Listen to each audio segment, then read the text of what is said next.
I chose your comment just because it was funny, but I wanted to make a video because I've had a few people ask me, how do plastic surgeons choose what implants they're going to use? And I had a couple people ask me if we're paid by companies to use the implants and promote them. So I'll just start with saying all of the implant companies in the United States are great. They all make great products. So Mentor, Motiva, Allergan, Sientra, they're all great products. So I know a lot of people get excited when a new implant comes out and they're like, oh my God, I got to switch my implant to Motiva or whatever. But if you have an awesome result, there's no reason to change your implants. All the implant makers are great. So first of all, most of us don't use all of the different brands, and there's a few reasons for this. So the first reason is your pricing goes down the more you purchase. So if you stick with one brand, it's less expensive. So most of us stick with one or two brands. Just for financial reasons. The second reason is a lot of surgery centers and hospitals, most surgery centers and hospitals have consignments, which means they have a contract with a brand to keep the costs low, and the implants are already there. So like when I go to Cedars-Sinai, they have a consignment of Allergan implants, and they have every size they have in their catalog. And so that's what I use when I'm at Cedars. That's actually all I'm allowed to use at Cedars. My surgery center here, the Quad ASF Surgery Center that I operate on site at my office, has consignments of Motiva and Allergan. So I have both of those brands here. So that's how most plastic surgeons' practices are set up and how we have implant choice. And I use the other brands too. We all use all of the brands because we occasionally have warranty cases. So if I have a Sientra or a Mentor patient that has a warranty claim, then of course we use their implants. And like I said, they're all great. So no, the implant makers do not pay us to use their implants, and they don't pay us to make videos about their implants. And of course, like anything in surgery, we all have our favorites. So I know the Allergan catalog inside out and backwards. I am getting to know the Motiva catalog. I'm comfortable with those. That tends to be what I pick. And other surgeons will say the same thing about Sientra and Mentor.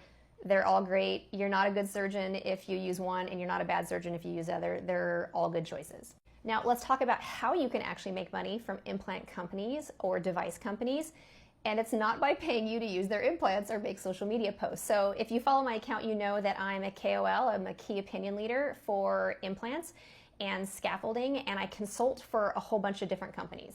And it's a really, really fun job. I absolutely love it. I get to know what's going on behind the scenes in research and development.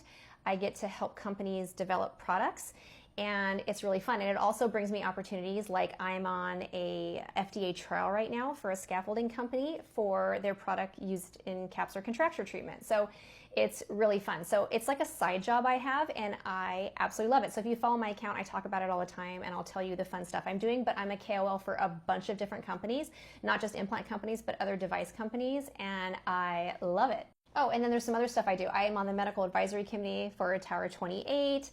I have done consulting for a variety of different skincare companies. I love consulting. It's so fun because you get to go in, they show you cool stuff, you get to have aggressive opinions, and then you don't have to do anything about it, and they help create products that you're going to want to use. So it makes me feel like I get to shape the care my patients get in the future, and it's so fun. And I'm really loving being part of clinical trials.